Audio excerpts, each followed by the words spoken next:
Существуют такие трюки и приемы в переговорах, цель которых не договориться, как-то понять друг друга и прийти к решению, прийти к соглашению, а подавить собеседника, сбить его с толку, обесценить, ввести в заблуждение и использовать в своих интересах. Часто они не видны и не очевидны, часто они жирно, обильно смазаны добрым намерением, заботушкой или даже любовью. «Я же тебе добра желаю», «Я же для тебя стараюсь», «Я же тебе помочь хочу». От этого они становятся еще более ядовитыми, еще глубже проникают в психику. И для того, чтобы противодействовать этим приемам, не вестись и защититься от их воздействия, необходимо знать эти приемы, видеть, как они работают, и самим уметь ими пользоваться. Первый прием – это синдром психолога. Можно называть его синдром астролога, таролога, нумеролога, венеролога, ясновидящего, потомственного шпагоглотателя, заклинателя ежей и так далее. Тут вопрос воспитания и личных пристрастий. Здесь главное уверенно и с очень умным видом находить у человека симптомы каких-нибудь отклонений, диагностировать недуги и увлекательно рассказывать про истинные причины его серьезных проблем. Вот у тебя не получается ничего, это потому что тебя родители в детстве недолюбили, в юности недолайкали, а в пубертате недосепарировали. А в личной жизни у тебя проблемы, это потому что у тебя все психотравма, импринты и вообще у тебя контрперенос. А денег у тебя нет, это потому что либидо у тебя подавлено, комплекс неполноценности, и гештальт у тебя открытый. Вот через незакрытый гештальт все у тебя и утекает. У тебя он на все лицо и дип, внутренний конфликт и гиперкомпенсация, все же видно. Или другой вариант. Ну что с тебя взять? У тебя же Меркурий в рыбах, у тебя же Венера в 5-м доме, у тебя же Марс в 6-й квартире, у тебя же Солнце в ретрограде. Все с тобой понятно, все у тебя будет в жизни через одно место, пока у тебя телец из рака не выйдет. Или ждет тебя дорога дальняя, дом казенный, да валет пиковый.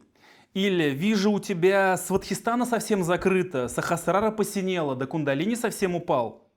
Видно, сглазили тебя недруги, видно, порчу навели конкуренты. Или, ну что с тебя взять, ты же пилептоид, ты же скорпион, ты же нарцисс, ты же проектор, ты же нелпер. У тебя же 9-й аркан личности, ОКР и кризис среднего возраста. У тебя же воронка короткая, конверсия маленькая и лиды холодные. Вот ты и бесишься. И вообще не важно, что при этом говорит собеседник и какие у него доводы. Главное говорить уверенно и с опломбом. У неискушенного слушателя может возникнуть легкий транс, замешательство и состояние беспомощности. Следующий грязный прием – это интерпретация. Здесь наша задача абсолютно все интерпретировать либо негативно, либо наоборот, либо в своих интересах. Либо все это вместе для того, чтобы вызвать у человека состояние замешательства, беспомощности и галлюцинации. Чем меньше в этом логики и смысла, тем сильнее это работает. Чем больше в этом эмоций, провокаций, критики, обвинений, абсурда и больных фантазий, тем сильнее это работает. Возьмем поведение классической агрессивной жертвы. Ты опять пытаешься меня обидеть. Вот ты сейчас это говоришь, потому что ты опять пытаешься меня обидеть. Вот ты сейчас так делаешь, потому что ты опять пытаешься меня обидеть. Ты вот сейчас так на меня смотришь, потому что опять пытаешься меня обидеть. Ты вот сейчас задумался о том, как бы опять меня обидеть. Почему ты опять хочешь меня обидеть? Как можно быть таким жестоким, абьюзером, тираном, нарциссом и вообще токсичной личностью? И вот ты сейчас оправдываешься, потому что знаешь, что виноват. Или ты даже сейчас не оправдываешься, потому что знаешь, что виноват. Ты сейчас моргнул, потому что знаешь, что виноват. Ты сейчас вот дышишь, потому что знаешь, что виноват. Или ты сейчас даже не дышишь, потому что знаешь, что виноват. Да прекрати ты уже извиняться, да прекрати ты уже испытывать чувство вины, да прекрати ты уже винить себя. Хватит оправдываться, хватит унижаться, хватит уже наказывать себя. Так ты фактически заставляешь человека переживать нужный тебе опыт и состояние.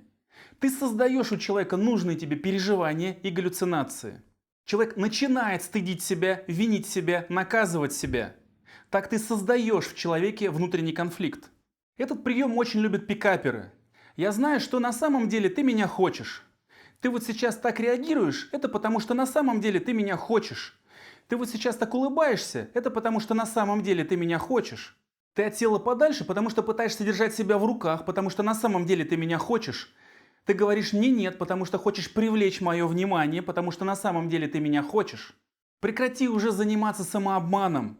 Других, может, и получится ввести в заблуждение, но себя-то не обманешь. сколько можно держаться за свои иллюзии и так далее. Ни логика, ни здравый смысл, ни факты здесь вообще не работают. Это территория творческого бреда, шизофреногенных паттернов и боевого НЛП. Ты будешь облучаться, пока находишься в зоне поражения. И лучший способ защититься от такого воздействия – это физически выйти из коммуникации, знать эти техники и уметь ими пользоваться.